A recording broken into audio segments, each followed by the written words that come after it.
Graça e paz, eu sou Hilbert, pastor da Promessa Taubaté e superintendente da Convenção Litoral e Leste Paulista. Estou aqui para dizer a vocês que eu sou um amigo da missão. Seja você também parceiro nesse importante projeto, seja um amigo da missão. Aproveito para lhe convidar para também acessar o nosso site, amigodamissão.org. Deus abençoe a todos. E hoje nós vamos continuar a nossa conversa sobre o romantismo dentro do casamento, com a missionária Francinete e o pastor Denis. Você assistiu semana passada? Gostou do conteúdo? Então compartilha o programa da semana passada e esse também com seus amigos e com seus familiares. E continue com a gente. Acompanhe aí a continuação da nossa conversa com a missionária Fran e o pastor Denis.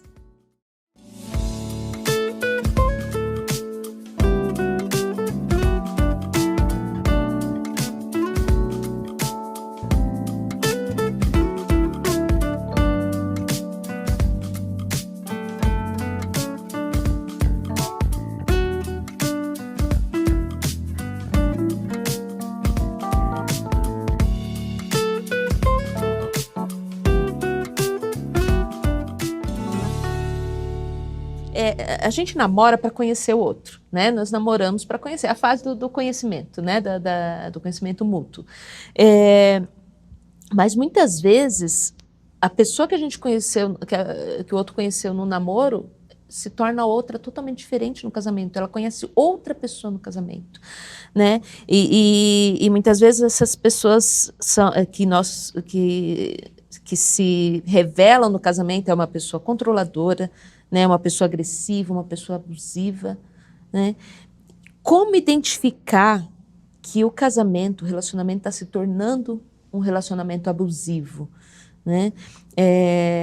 E o que vocês, né, como pastor, como missionário, aconselham nesse caso? Eu acho que quando você começa, e foi acho que a gente falou no início, né? Quando você começa a perceber que você está sendo anulada naquela relação, né? Quando você está vivendo muito em função do outro e o outro promove isso, né? Para que você viva em função dele, começa a minar essa relação até com outras pessoas da própria família, né? E ali fica muito entre vocês e controla tudo que você faz e controla o que você fala, como você se veste, porque tem as dicas e tem o controle, né? De que o outro não gosto dessa roupa, não quero isso. E aí vai controlando tudo, né? E você vai se deixando controlar pela posição do outro, né? Aí tem os abusos emocionais também, né? Que aí muita chantagem emocional, né? O outro fica, né? Que acontece às vezes, né? Como você ama a pessoa e você quer ver ela bem e às vezes ela percebe isso em você, ela acaba abusando disso, né? E achando que você tem que sempre fazer aquilo que agrade, que faça ela se sentir bem naquela ideia de que assim, não, mas você casou comigo para me fazer feliz. E aí quando você vai percebendo que você está se anulando muito e vivendo muito em função do outro, eu acho que você já precisa ligar o alerta. Assim, opa, isso aqui não tá legal. Se não é uma relação de reciprocidade, se não é uma relação em que nós dois aqui, de companheirismo, de compartilhar a vida, se parece que só eu estou me doando e o outro só está recebendo, então alguma coisa não tá coerente nesse relacionamento. E assim, e aí a gente pensando que a gente não está enfrentando uma situação de violência doméstica, se não, em nome de Jesus, não chegando nesse nível aí, né? Aí eu acho que a gente precisa tentar buscar ajuda. Buscar ajuda. Buscar ajuda de pastores que consigam ali auxiliar esse casal, ajuda de profissionais, para que ajude, né? Uma terapia, viu, ó, não tá legal aqui, eu não estou confortável nessa situação, então a gente precisa buscar ajuda. Deixar isso progredir e aí pode se tornar uma violência doméstica, uma situação mais difícil de lidar, não é o caminho. Então, quando você acender o alerta e perceber que essa relação, seja por parte do homem ou por parte da mulher, porque às vezes acontece também de mulheres serem abusivas, controladoras e não quer que veja a família e muito ciumentas e tem uma dificuldade que o marido se relacione com outras mulheres, assim, tem um relacionamento de amizade, ou sei, N situações acontecem, né? Em qualquer que seja a situação, né? Quando você sente que você está sendo anulado por conta do comportamento, da atitude do outro, então chega a hora da gente procurar uma ajuda. Porque o casamento é uma instituição divina, né? Foi Deus que idealizou isso aqui. O que atrapalha esse relacionamento? É o pecado. É o pecado que há em nós. E às vezes você entra no relacionamento e até vocês casarem, constituírem a sua família, né? Tá cada um na sua casa e o outro consegue, às vezes, disfarçar e não consegue se colocar completamente. Mas quando você tá dentro de casa, vivendo todos os dias, aí fica difícil, às vezes, não expor que de fato você é, né? E aí a ideia é que, assim, então a gente precisa de ajuda. Então a gente vai buscar ajuda de pessoas cristãs que possam nos acompanhar, ajuda de profissionais que possam nos ajudar com uma terapia de casal, mas deixar isso passar pode ser só a ponta de um iceberg, né? E trazer problemas muito maiores para essa família. Então, percebeu que um ou outro está sendo anulado nessa relação, busque ajuda. Essa percepção se passa por sentimentos que não são comuns a um relacionamento. Como foi até a proposta da questão, a pessoa era uma antes ali, né? E aí, de repente, no casamento, ela se revela alguém cada vez mais gradativamente diferente e oposta àquilo que ela era antes.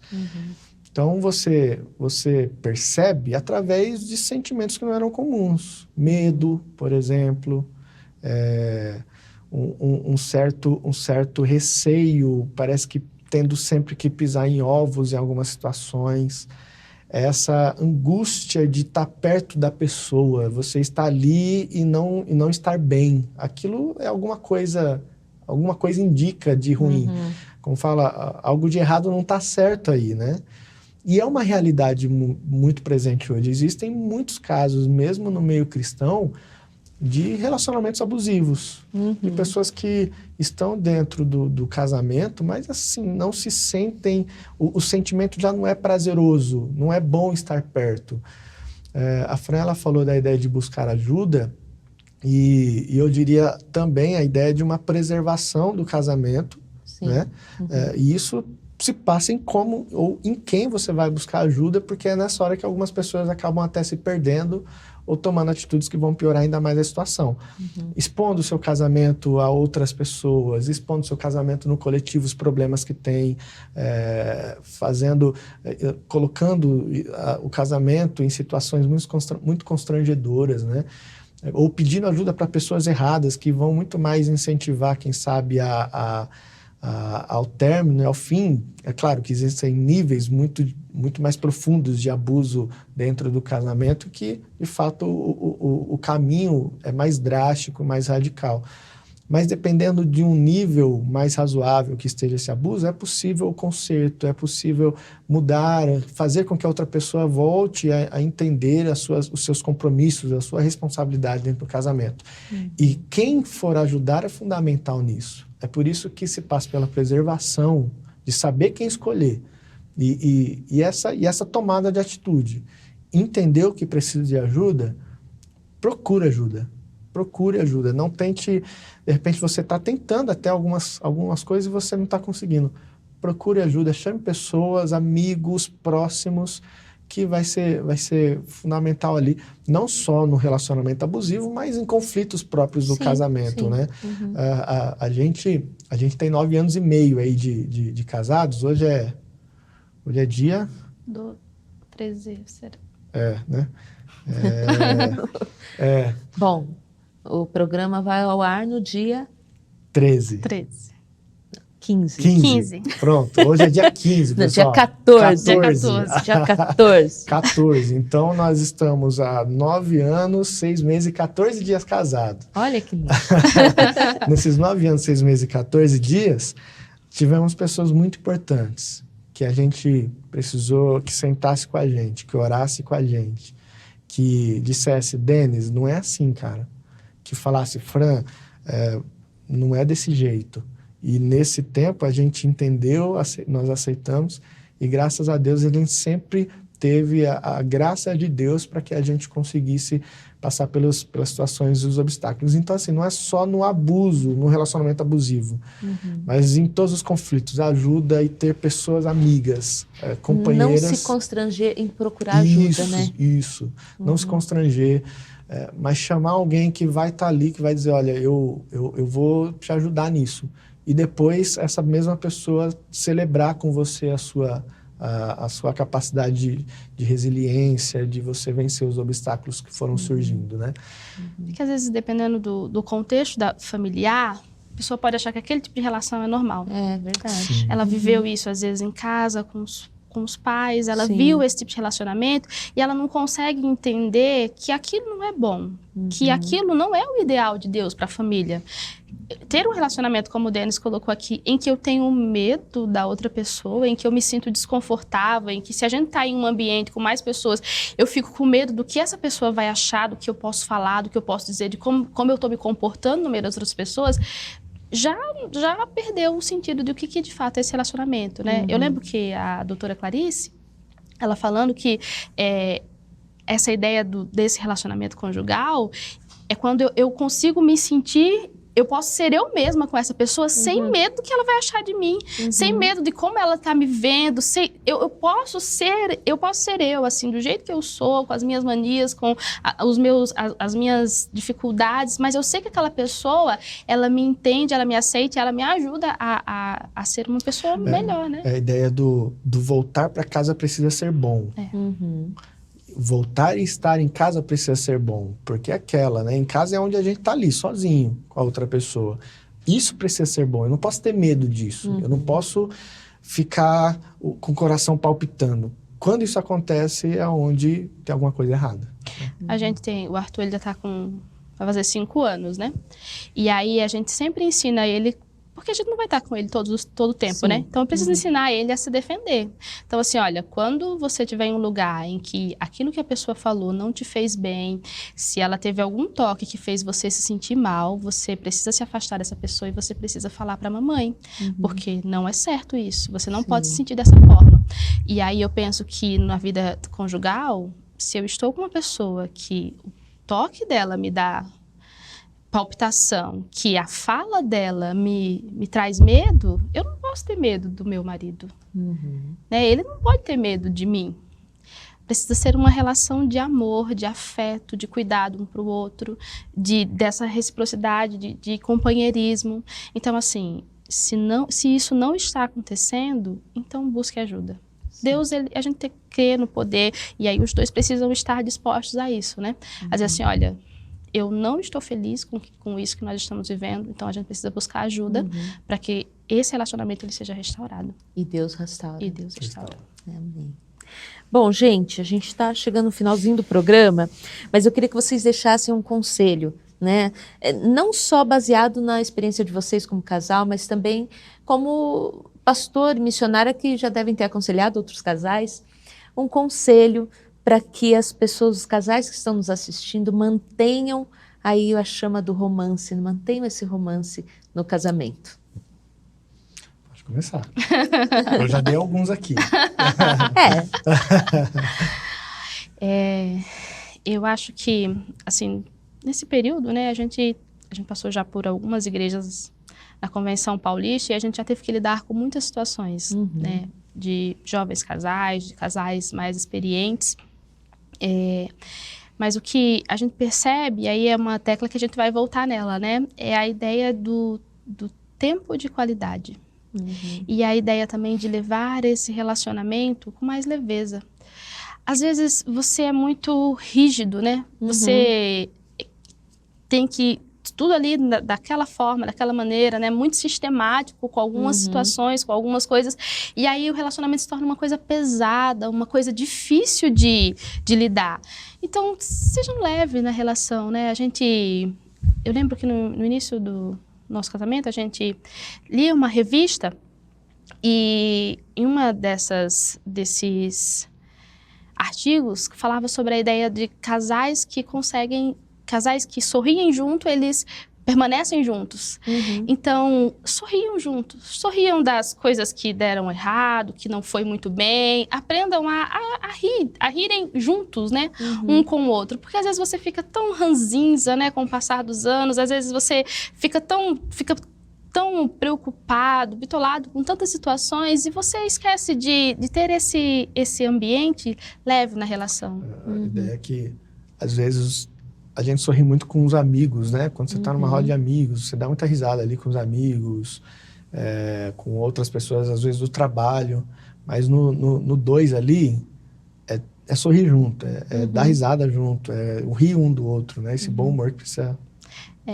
acho que o bom humor, ele é fundamental no casamento. É vocês saberem desfrutar desse momento juntos, né? Vão ter situações que, obviamente, você precisa tratar com mais seriedade, as DRs da vida, Sim. Mas no todo você precisa Dessa leveza. Né?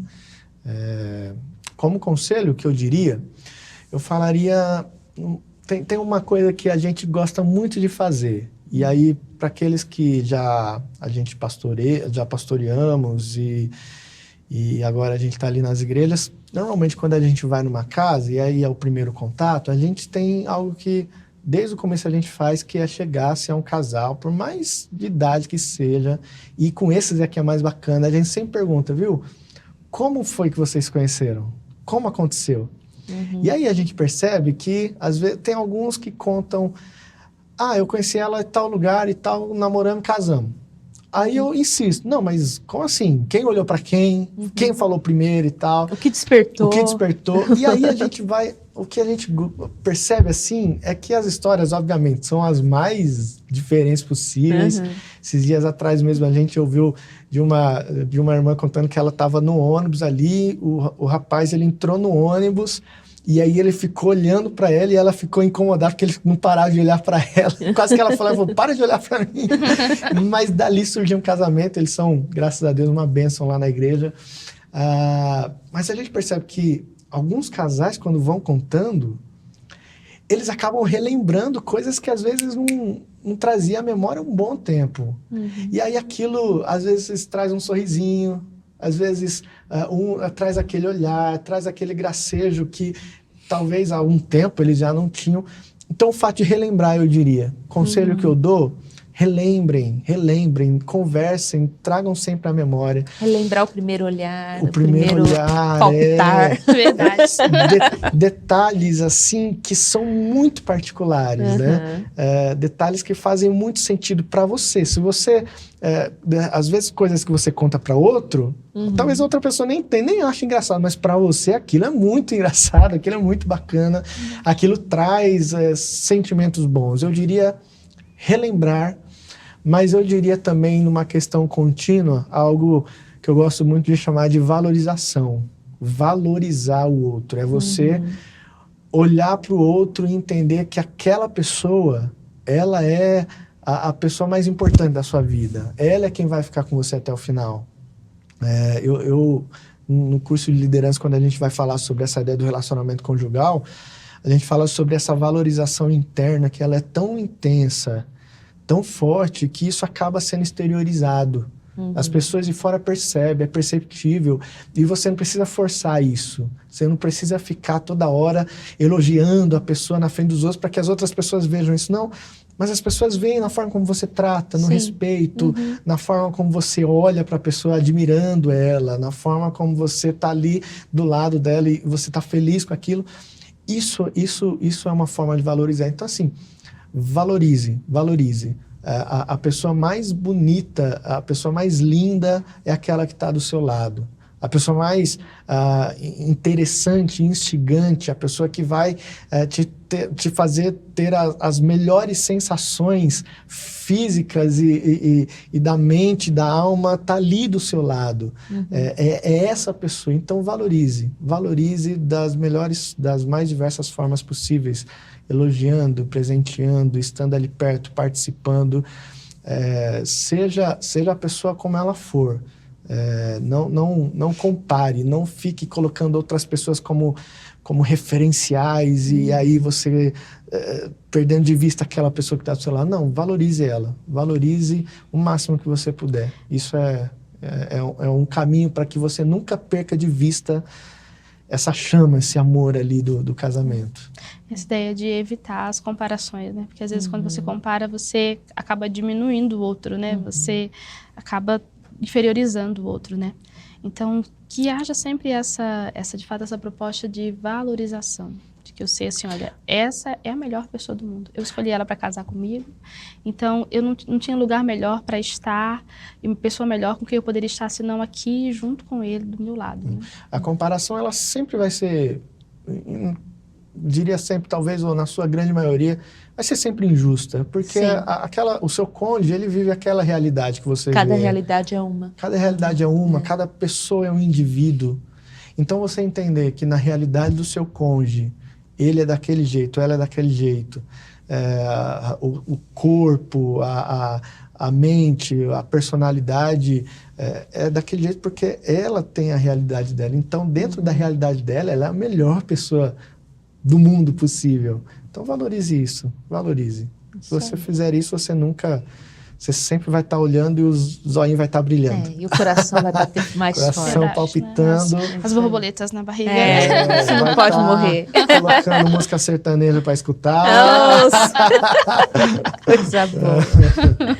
Gente, olha, muito obrigada. Muito gostosa essa nossa conversa aqui.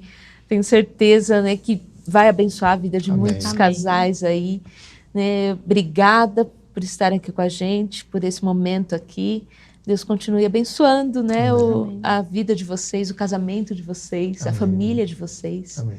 E o ministério de vocês também. Amém. Bom? A gente que agradece, que Deus abençoe o Conexão Feminina, que tem sido bênção aí para as mulheres, não só as mulheres, mas também homens e toda a família promessista aí. E a nossa oração é que cada vez mais vidas sejam ministradas através de você, Mariluze, né? E daqueles que participam aqui também. Amém. Esse programa tem sido uma bênção mesmo para as famílias. Glória a Deus, essa é a ideia. Obrigada, gente. Amém. E você? Deus falou no teu coração? Esse conteúdo de hoje foi edificante para a sua vida, para o seu casamento? Então compartilha com outras pessoas, compartilha com casais que você conhece, para que através desse conteúdo, através do que nós falamos aqui, desses conselhos, desses bons conselhos, desses exemplos, vidas sejam abençoadas, casamentos possam até ser salvos, né? Casamentos que não estão indo bem, eu tenho certeza que Deus pode abençoar através desse nosso bate-papo aqui. Então, abençoe outras vidas, abençoe outras pessoas, outros casais, compartilhando esse conteúdo.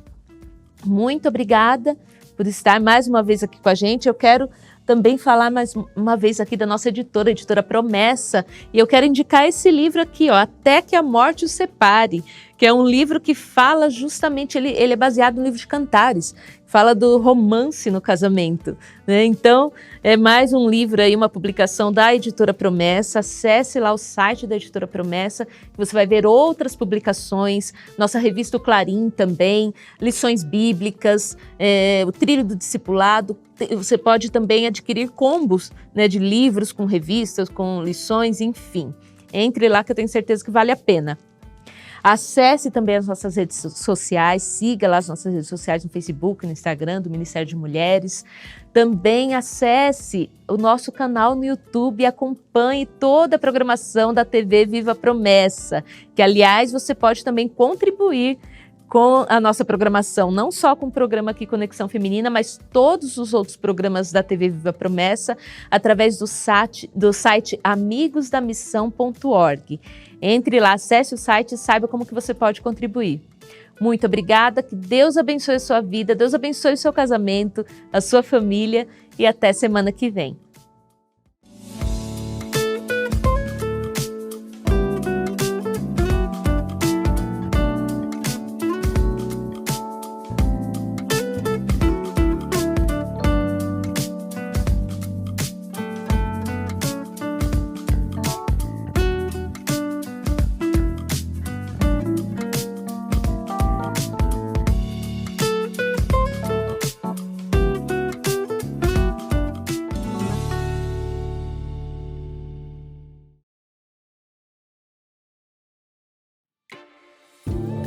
Graça e paz, eu sou Wilbert, pastor da Promessa Taubaté e superintendente da Convenção Litoral e Leste Paulista. Estou aqui para dizer a vocês que eu sou um amigo da missão. Seja você também parceiro nesse importante projeto, seja um amigo da missão. Aproveito para lhe convidar para também acessar o nosso site amigodamissão.org. Deus abençoe a todos.